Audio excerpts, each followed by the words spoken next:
kepergianmu. Rasa duka diubah menjadi senandung yang indah.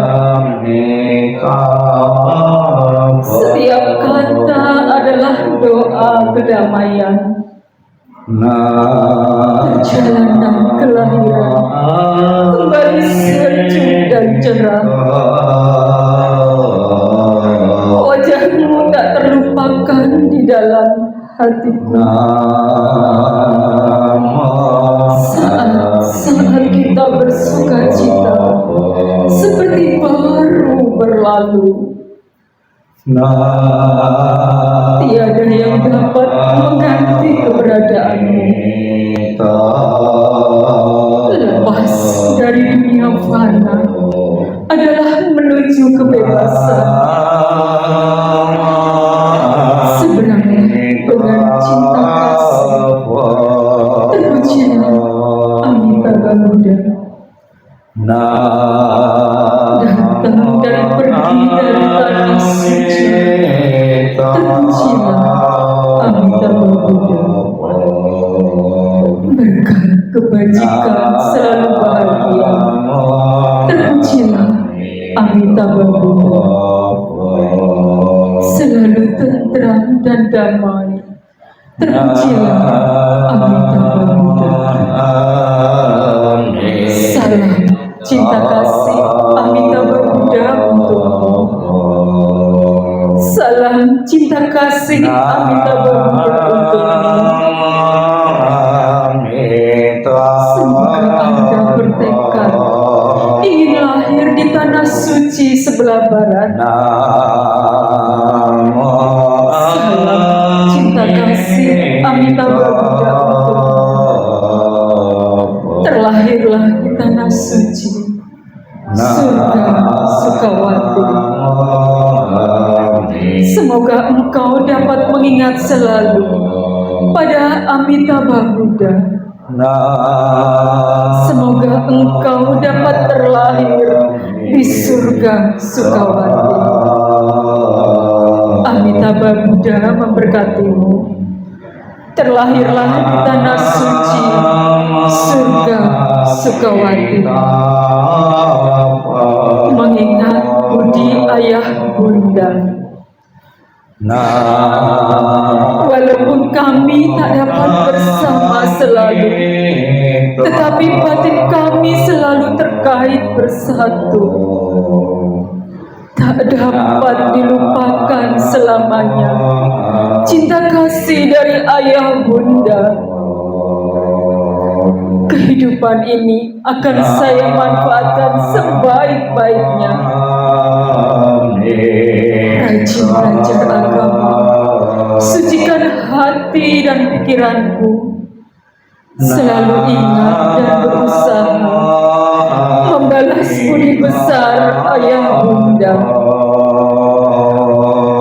membangkitkan kebajikan, menolong diri sendiri dan semua orang. Dalam setiap kehidupan, menyelamatkan diri sendiri dan semua orang.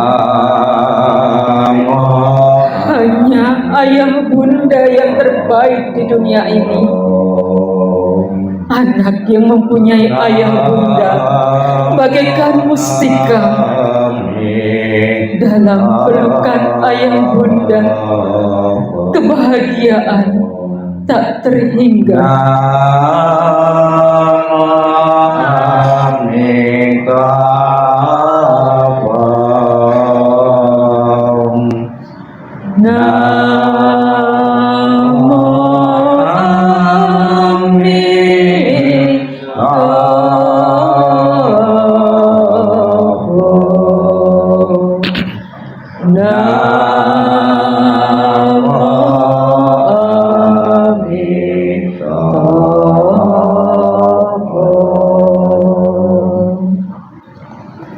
Sebelum kita akan mengakhiri rangkaian pembawaan doa, marilah dalam sikap hening, sikap merenung, terutama anak-anak beliau akan diingatkan tentang pengorbanan seorang mama cinta kasih seorang mama yang pernah diberikan untuk anak-anaknya.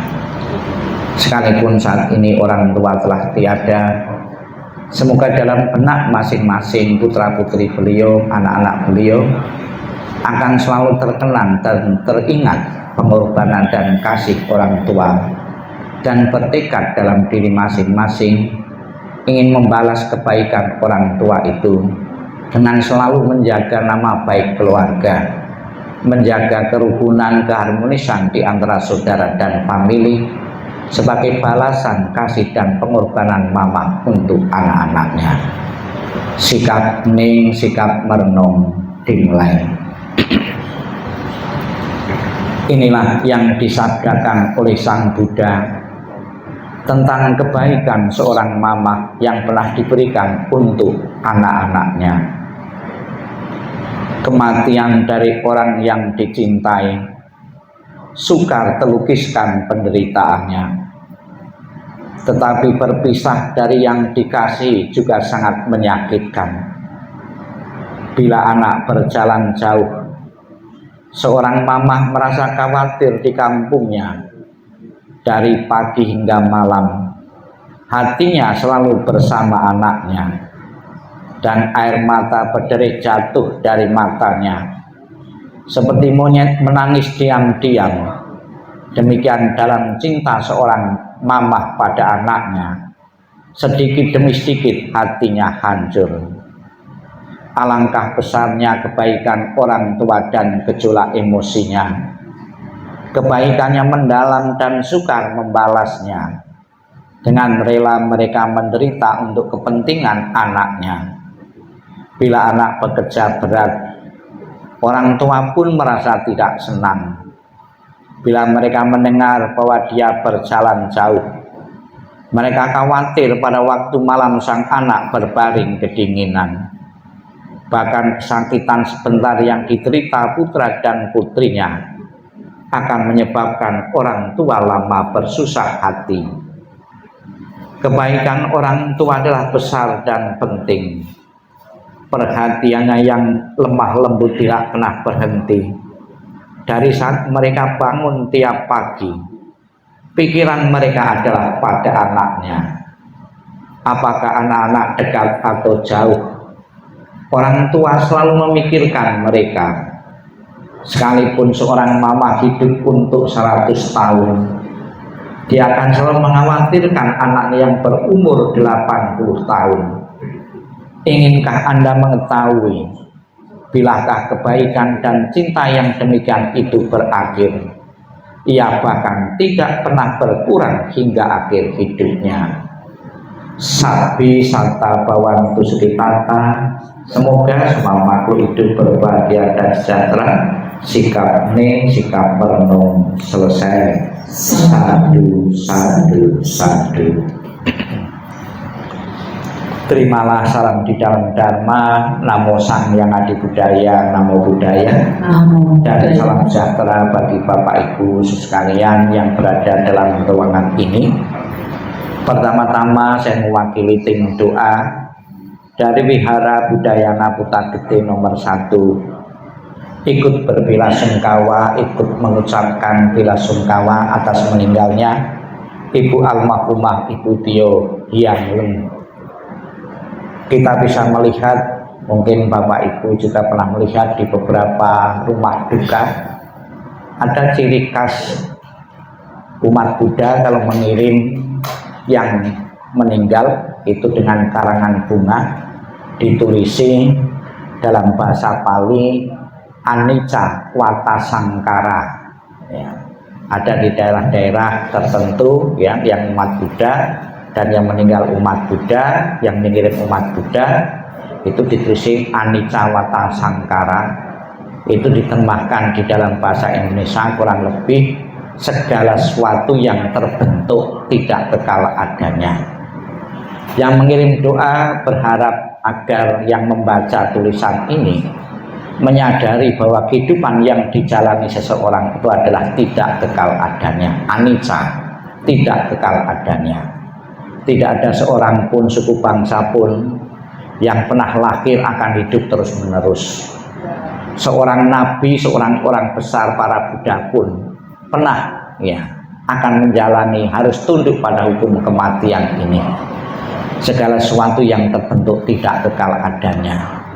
Dengan satu harapan, dengan membaca ini, keluarga terutama yang ditinggalkan itu bisa merelakan, bisa mengalami keselarasan hukum abadi ini, yaitu kematian ini. Namun ternyata untuk memahami dan mengerti Dhamma itu tidak gampang, tidak mudah. Bisa saja kita mengucapkan dengan lancar, bahkan di saat di wihara pun tentang anicca setiap saat kita dengar. Namun perubahan itu yang terjadi pada keluarga kita sendiri, kematian itu yang terjadi pada darah daging kita sendiri, tidak gampang kita mengatakan anicca wata sangkara, segala sesuatu yang berubah.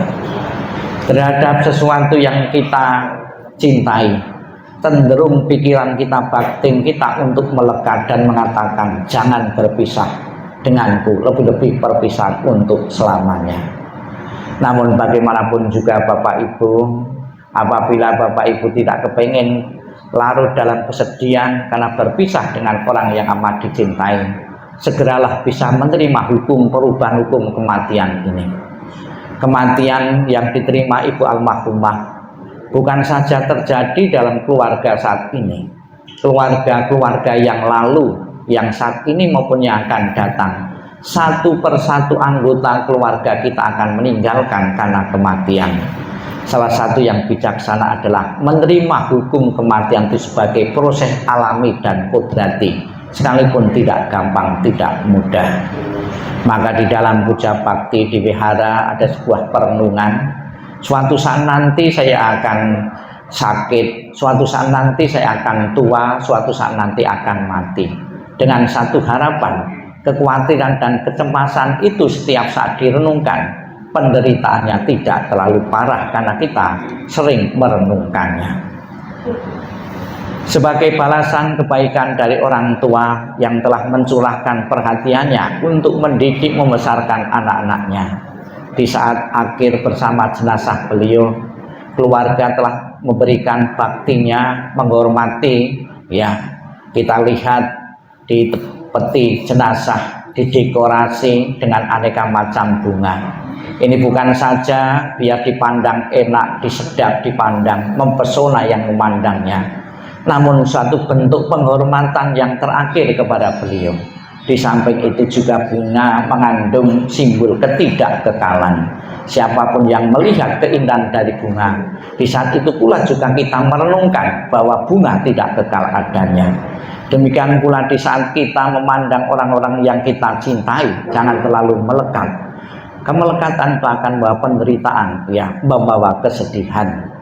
Di samping bunga sebagai bentuk penghormatan juga sebagai simbol saya tetap menjalin ikatan emosional dengan orang tuaku, yaitu dengan diberikan bunga-bunga. Kemudian di depan peti jenazah kita bisa melihat aneka macam masakan, ya, persembahan. Sekalipun sebetulnya beliau sudah tidak membutuhkan lagi makanan-makanan itu secara fisik, namun tetap ada nilai manfaat bagi arwah yang meninggal. Yang meninggal merasa tersanjung, ternyata anakku tetap melayaniku, ya, tetap mempersiapkan makanan-makanan dengan selalu dilayani oleh anak-anak beliau. Arwah beliau akan tetap bahagia dengan bahagia yang diciptakan sendiri atas dorongan dari yang hidup ini, membentuk kondisi bahagia dan kelahiran-kelahiran di alam-alam bahagia. Di samping itu juga intinya kita dari kemarin sampai saat ini maupun sampai besok maupun peringatan-peringatan lainnya nanti selalu memohon berkah pelindungan dari Buddha Amitabha. Buddha Amitabha di dalam janjinya yang ke-18 mengatakan, barang siapa menyebut namaku, mengulang namaku dan berharap untuk terlahir di alam surga, surga Sukawati, dan orang tersebut mempunyai kebaikan-kebaikan, maka apabila seseorang itu meninggal akan dijemput dan ditaruh di alam surga sucinya. Sudah menjadi tujuan dan harapan setiap orang, setiap umat beragama hidup bahagia sejahtera panjang umur, kalau mati masuk surga. Semoga kebajikan beliau memadai untuk terakhirnya beliau di alam-alam bahagia, alam surgawi. Dan juga di samping peti jenazah kita lihat bangunan yang menyolok sekali, ya, rumah-rumahan. Itu sebuah harapan dan doa. Setelah meninggal, mamah yang tercinta bisa menempati, bisa mempunyai rumah sebagus dan seindah ini.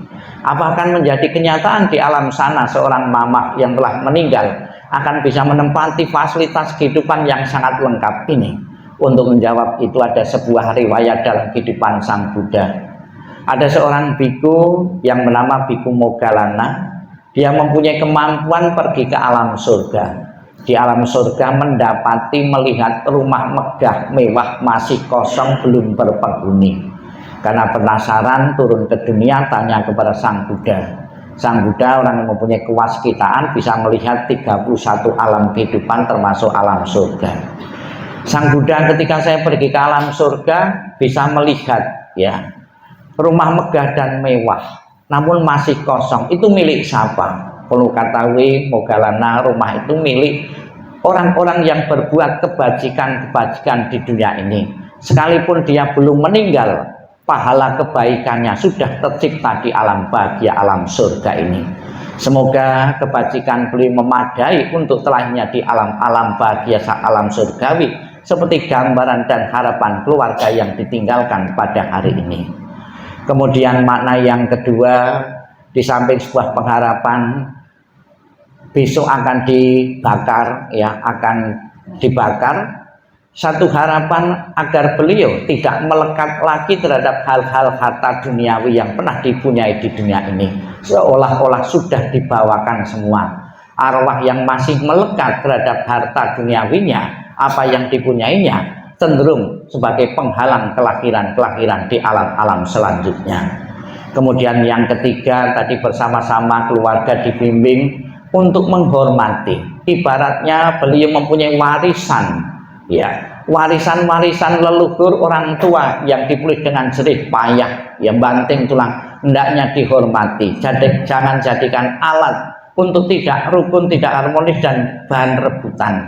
Kembang kalah, ya, lebih besar lagi, lebih banyak lagi. Itulah anak yang berbakti kepada orang tuanya, terpacu, termotivasi bahwa orang tuanya telah mempunyai karya yang besar, kewajiban bagi keturunannya untuk melanjutkan, untuk membesarkannya.